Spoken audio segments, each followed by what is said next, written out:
L'école aujourd'hui, de ce qu'on a appris, c'est le seul moyen, la seule voie pour devenir quelqu'un dans la vie. Comment quelqu'un qui ne va pas à l'école peut réussir? Donc si vous dites ça, c'est imposer une volonté. C'est pas la seule voie. Et d'ailleurs, même c'est la voie la plus risquée. Mais pourtant, vous êtes allé loin à l'école, au fait. Oui, mais moi, quand le médecin prend 7 ans pour devenir docteur, c'est pas en 7 ans qu'il soigne le malade. Sinon, il va le tuer. C'est en 2 minutes, 3 minutes. Donc, nous sommes allés à l'école pour sauver nos petits frères, pour sauver des générations. Nous, on part à l'école pour sauver des générations. Oui, quand dans une famille, il y a un gars qui a master, tout le monde n'a même plus obligé d'avoir BBC. Mais si le gars avec son master, il n'a pas eu de boulot. C'est que c'est un faux master. Est-ce que vous voyez? Donc c'est pourquoi, quand j'ai découvert que le plus grand voleur de tous les temps, c'est celui qui vole ton temps. The greatest thief of all the time is the one who steals your time. Et ce voleur en Afrique s'appelle école. L'école, c'est le plus grand voleur des jeunes Africains qui peut te conserver pendant 25 ans, tout en sachant qu'il n'a rien pour toi à la fin, mais il te conserve quand même.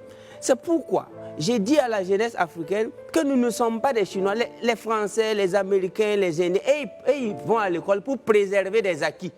Parce que les arrière-grands-parents étaient riches.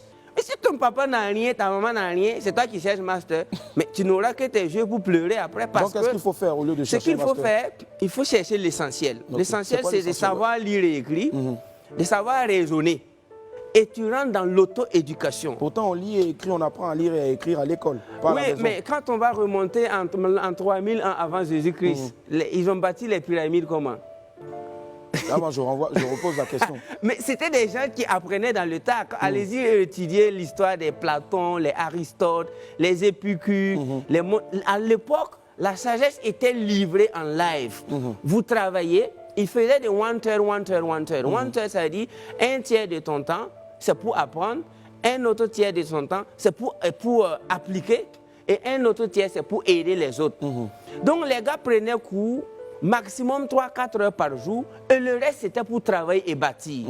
Mais aujourd'hui, nous avons une jeunesse capable de prendre cours de 8 heures à 18 heures, comme si c'était pour fabriquer des avions.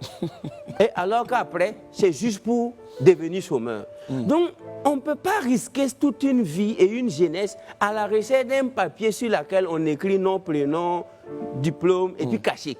Je trouve que c'est risqué, ça c'est ce que je trouve. Donc pour moi, nous sommes tous appelés à aller à la quête de la connaissance. Parce que Jesus Christ said, my people is dying lack of knowledge. Mon peuple meurt par manque de connaissance. Mais il n'a pas dit manque de diplôme.